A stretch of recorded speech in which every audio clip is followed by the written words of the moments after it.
ನಮಸ್ಕಾರ ಸ್ನೇಹಿತರೆ. ಕೃಷಿ ಮಾಹಿತಿ ಚಾನಲ್ಗೆ ನಿಮಗೆ ಸ್ವಾಗತ. ನಮ್ಮ ತೆಂಗಿನ ತೋಟದಲ್ಲಿ ತೆಂಗಿನ ತೋಟದಲ್ಲಿ ಅಲ್ಲ, ನಮ್ಮ ತೋಟದಲ್ಲಿ ತೆಂಗಿನ ಮರಕ್ಕೆ ಸಾಮಾನ್ಯವಾಗಿ ಕಾಡುವ ಅತಿ ದೊಡ್ಡ ಸಮಸ್ಯೆ ಅಂದರೆ ಅದು ಈ ರೊಗಟೆ ಹುಳು ಅಥವಾ ರೈನೋಸಿರಸ್ ಬಿಟಲ್. ಅಂದರೆ ಈ ನಾವೆಲ್ಲ ಹೇಳೋದು ತುಂಬೆ ಹುಳ ಅಂತ. ತುಂಬೆ ಹುಳ ಈ ತುಂಬೆ ಹುಳ ಅಂದರೆ ಕಪ್ಪಗಾಗಿ ದೊಡ್ಡಕ್ಕಿರುತ್ತೆ. ಫೋಟೋ ಸಿಕ್ಕಿದ್ರೆ, ವಿಡಿಯೋದಲ್ಲಿ ಸಿಕ್ಕಿದ್ರೆ ತೋರಿಸ್ತೀನಿ. ಇವು ಮರದ ಸುಳಿ ಭಾಗಗಳನ್ನು ಕೊರೆದು ಹೊಸ ಎಲೆಗಳನ್ನು ಇರುತ್ತಲ್ಲ, ಹೊಸ ಚಿಗುರು ತಿನ್ನೋದ್ರಿಂದ ಮರದಲ್ಲಿ ಇಳುವರಿ, ಕಾಯಿ ಕಡಿಮೆ ಬರುತ್ತೆ. ಕಾಯೆಲ್ಲ ಬರೋದು ಕಡಿಮೆ ಆಗುತ್ತೆ. ಇದಕ್ಕೆ ದುಬಾರಿ ಔಷಧಿಗಳು ಬದಲು ಕೇವಲ ಉಪ್ಪು ಮತ್ತು ಮರಳನ್ನು ಬಳಸಿ ಹೇಗೆ ಹತೋಟಿ ಮಾಡ್ಬೋದು ಅನ್ನೋದನ್ನು ಈ ವಿಡಿಯೋದಲ್ಲಿ ನೋಡೋಣ.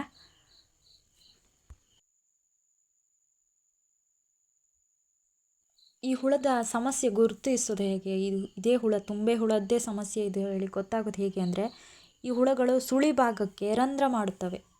ಸುಳಿ ಭಾಗನ ಹೋಲ್ ಮಾಡುತ್ತೆ. ಹೊಸದಾಗಿ ಬರುವ ಗರಿಗಳನ್ನು ಕತ್ತರಿಸಿದಂತೆ ಕಾಣುತ್ತೆ. ಹೊಸದಾಗಿ ಸುಳಿ ಬಂದಿರೋದು ಅದು ಕಟ್ ಮಾಡಿದ ರೀತಿ ಕಾಣಿಸ್ತಾ ಇರುತ್ತೆ. ಪೇಪರ್ ಕಟ್ ಮಾಡಿದ ರೀತಿ ಕಾಣಿಸ್ತಾ ಇರುತ್ತೆ. ಸಕಾಲಕ್ಕೆ ಅಂದರೆ ಸರಿಯಾದ ಇದರಲ್ಲಿ ನೋಡಿದ ಕೂಡಲೇ ಇದನ್ನು ಸುಳಿ ಎಲ್ಲ ಕಟ್ಟಾಗಿದ್ದು ನೋಡಿದ ಕೂಡಲೇ ಅದಕ್ಕೇನು ಅಂತ ಔಷಧಿ ಮಾಡದೇ ಇದ್ದರೆ ಮರನೂ ಸತ್ತೋಗ್ಬೋದು. ಮರ ಹಾಗೆ ಸತ್ತೋಗ್ಬಿಡುತ್ತೆ. ಸುಮಾರಷ್ಟು ಆಗಿದೆ, ನಾನು ನೋಡಿದ್ದೀನಿ ಸತ್ತೋಗಿದ್ದು. ನಮ್ಮದು ಇದು 2-3 ಸಲ ಇದೇ ಥರ ಆಯಿತು. ಆದರೆ ನಾವು ಉಪ್ಪು ಮರಳೆಲ್ಲ ಹಾಕಿದ್ದಕ್ಕೆ, ಮರಳು ಹಾಕಲಿಲ್ಲ, ನಾವು ಉಪ್ಪಷ್ಟೇ ಹಾಕಿರೋದು. ಈಗ ನೋಡುವ ಬನ್ನಿ. ಅದಕ್ಕೆ ಅಡುಗೆ ಉಪ್ಪು ಅಥವಾ ಕಲ್ಲುಪ್ಪು, ಸಮುದ್ರದ ಉಪ್ಪು ಹೆಚ್ಚು ಉಪಯೋಗ ಆಗುತ್ತೆ, ಪರಿಣಾಮಕಾರಿ ಬರುತ್ತೆ.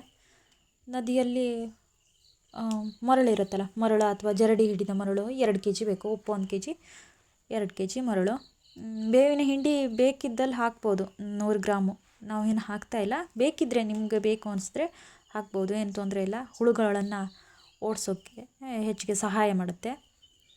ಮತ್ತು ಮಿಶ್ರಣ ಮಾಡೋದು ಹೇಗೆ ಅಂದರೆ, ಉಪ್ಪು ಮತ್ತು ಮರಳು, 1 kg ಉಪ್ಪಿಗೆ 2 kg ಮರಳನ್ನು ಹಾಕಿ ಚೆನ್ನಾಗಿ ಮಿಕ್ಸ್ ಮಾಡಿ. ಈ ಮರಳು ಕೇವಲ ತೂಕಕ್ಕಲ್ಲ, ಉಪ್ಪಿನ ತೂಕ ಹೆಚ್ಚಾಗಬೇಕು ಅಂತ ಹಾಕೋದಲ್ಲ. ಹುಳುಗಳು ಉಪ್ಪಿನ ಹತ್ತಿರ ಬಂದಾಗ, ತಿನ್ನೋಕೆ ಬಂದಾಗ ಉಪ್ಪು ಕರಗಿ ಹೋಗಿಬಿಡುತ್ತೆ ನೀರಿಗೆ. ಈ ಥರ ಮರಳು ಹಾಕೋದ್ರಿಂದ ಸುಳಿ ಕೊರೆಯುವಾಗ ಈ ಮರಳಿನ ಕಣಗಳು ಸಿಗುತ್ತಲ್ಲ, ರೇತಿ ಅಂದರೆ ನಮ್ಮ ಕಡೆ ಎಲ್ಲ ರೇತಿ ಅನ್ನೋದು, ಅವುಗಳ ಹಲ್ಲಿಗೆ ಸಿಕ್ಕಿ ಅವಕ್ಕೆ ಸಿಗೋದಿಲ್ಲ, ತಿನ್ನೋಕ್ಕೆ ಮರದ ಸುಳಿ ಸಿಗೋದಿಲ್ಲ, ಬಾಯಿಗೆ ತೊಂದರೆ ಆಗುತ್ತೆ. ಅದಕ್ಕೆ ಈ ಮರಳನ್ನು ಹಾಕೋದು. ಬನ್ನಿ ನೋಡುವ ಈ ಮಿಶ್ರಣ ಹೇಗೆ ಹಾಕೋದು ಅಂತ. ನನ್ನ ತಮ್ಮ ಹಾಕ್ತಾಯಿದ್ದ, ಅದು ಹೇಗೆ ಹಾಕೋದು ಅಂತ ತೋರಿಸ್ತಾ ನೋಡುವ. ಅದನ್ನು ಹಾಕೋದು ಈ ಮರದ ಕಿರೀಟ ಇರುತ್ತಲ್ಲ ಮೇಲ್ಭಾಗದಲ್ಲಿ, ಅಥವಾ ಎಲೆಗಳ ಬುಡದಲ್ಲಿ, ಬುಡದ ಸಂದಿಯಲ್ಲಿ, ಈ ಹೆಡೆ ಇರುತ್ತಲ್ಲ, ತೆಂಗಿನ ಹೆಡೆ ಸಂದಿಯಲ್ಲಿ ಈ ಮಿಶ್ರಣವನ್ನು ಹಾಕಬೇಕು. ಇದನ್ನು ಈ ವಿಶೇಷವಾಗಿ ಹೇಳೋದಂದರೆ ಮಳೆಗಾಲದ ಆರಂಭದಲ್ಲಿ, ಜೂನ್, ಸೆಪ್ಟೆಂಬರ್ ಇದನ್ನು ಮಾಡೋದು ಉತ್ತಮ ಅಂತೆ. ಇದನ್ನು ಆ ತಿಂಗಳಲ್ಲಿ ಮಾಡಬೇಕಂತೆ. ಆದರೆ ನಾವು ಈಗಲೇ ಮಾಡ್ತಾಯಿರೋದು. ಈಗ ಮಾರ್ಚ್ ತಿಂಗಳಲ್ಲೇ ಮಾಡ್ತಾಯಿರೋದು. ಯಾಕಂದರೆ ಮಳೆ ಬರ್ತಾ ಉಂಟು, ಒಂದೆರಡು ಮಳೆ ಬರ್ತಾ ಉಂಟು. ನಮಗೆ ಗಿಡ ಸತ್ತೋಗ್ಬಿಡತ್ತೇನೋ ಅಂತ ನಾವು ಮರಳು, ಬೇವಿನ ಹಿಂಡಿ ಅದನ್ನು ಯಾವುದನ್ನು ಹಾಕ್ತಾಯಿಲ್ಲ. ಬರೀ ಉಪ್ಪು ಮಾತ್ರ 1 ಪ್ಯಾಕೆಟ್, 1 kg ಉಪ್ಪು ಹಾಕ್ತಾಯಿದ್ವಿ. ಯಾಕೆಂದರೆ ಅಲ್ಲಿವರೆಗೂ ಕಾಯ್ತಾ ಇದ್ರೆ ಗಿಡ ಸತ್ತೋಗ್ಬಿಡುತ್ತೆ, ಮರ ಸತ್ತೋಗ್ಬಿಡುತ್ತೆ ಅಂತ. ಇದು ನಮ್ಮದು ಎಳನೀರು ಅಷ್ಟೇ, ಬೊಂಡ ಅನ್ನೋದು. ನಾವು ಎಳನೀರು ಕುಡಿಯೋಕ್ಕಷ್ಟೇ ಈ ಮರ ಇರೋದು. ಸತ್ತೋಗ್ಬಿಟ್ರೆ ಅನ್ನೋ ಕಾರಣಕ್ಕೆ ಭಯದಿಂದ ಹಾಕ್ತಾಯಿರೋದು. ಈಗ ಮಳೆ ನೀರು ಉಪ್ಪನ್ನು ನಿಧಾನವಾಗಿ ಕರಗಿಸಿ ಕೆಳಗೆ ಕೊಂಡೊಯ್ಯೋದ್ರಿಂದ ಹುಳುಗಳು ಅಲ್ಲಿ ಅಡಗಿಕೊಂಡಿರೋಕ್ಕೆ ಸಾಧ್ಯ ಆಗೋದಿಲ್ಲ. ಅದಕ್ಕೆ ಆ ಟೈಮಲ್ಲಿ ಹಾಕೋದು. ಈ ರೀತಿ ತೆಂಗಿನ ಗಿಡಕ್ಕೆ ಹುಳ ಎಲ್ಲ ಬರಬಾರ್ದು ಅಂದರೆ ಮುನ್ನೆಚ್ಚರಿಕೆ ತಗೊಳ್ಬೇಕು. ಅಂದರೆ ತೋಟದ ನೈರ್ಮಲ್ಯ ಇರುತ್ತಲ್ಲ, ತೋಟದಲ್ಲಿ ಸುತ್ತ ಮರಗಳಿದ್ದರೆ, ಸತ್ತಿರೋ ಮರಗಳಿದ್ದರೆ ಅಥವಾ ಹಳೆಯ ಗೊಬ್ಬರದ ಗುಂಡಿಗಳಿದ್ದರೆ ಅವುಗಳನ್ನು ಕ್ಲೀನ್ ಮಾಡಬೇಕು, ಸ್ವಚ್ಛಗೊಳಿಸ್ಬೇಕು. ಯಾಕಂದರೆ ಅಲ್ಲಿಯೇ ಈ ಹುಳಗಳು ಮೊಟ್ಟೆ ಇಡೋದು, ಮರಿ ಮಾಡೋದೆಲ್ಲ ಆಗೋದು.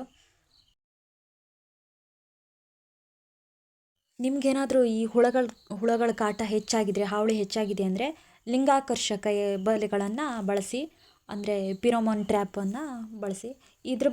ಪಿರೋಮೋನ್ ಟ್ರ್ಯಾಪ್ ಬಗ್ಗೆ ಏನಾದರೂ ಜಾಸ್ತಿ ಮಾಹಿತಿ ಬೇಕಿದ್ದರೆ ಕಮೆಂಟ್ ಮಾಡಿ, ಅದ್ರ ಬಗ್ಗೆ ವಿವರಣೆ ಕೊಡ್ತೇನೆ. ಸ್ನೇಹಿತರೆ, ಈ ವಿಧಾನವು ಅತ್ಯಂತ ಕಡಿಮೆ ಖರ್ಚಿನ ಮತ್ತು ನೈಸರ್ಗಿಕ ವಿಧಾನವಾಗಿದೆ. ನೀವು ಕೂಡ ನಿಮ್ಮ ತೋಟದಲ್ಲಿ ಇದನ್ನು ಪ್ರಯತ್ನಿಸಿ ನೋಡಿ.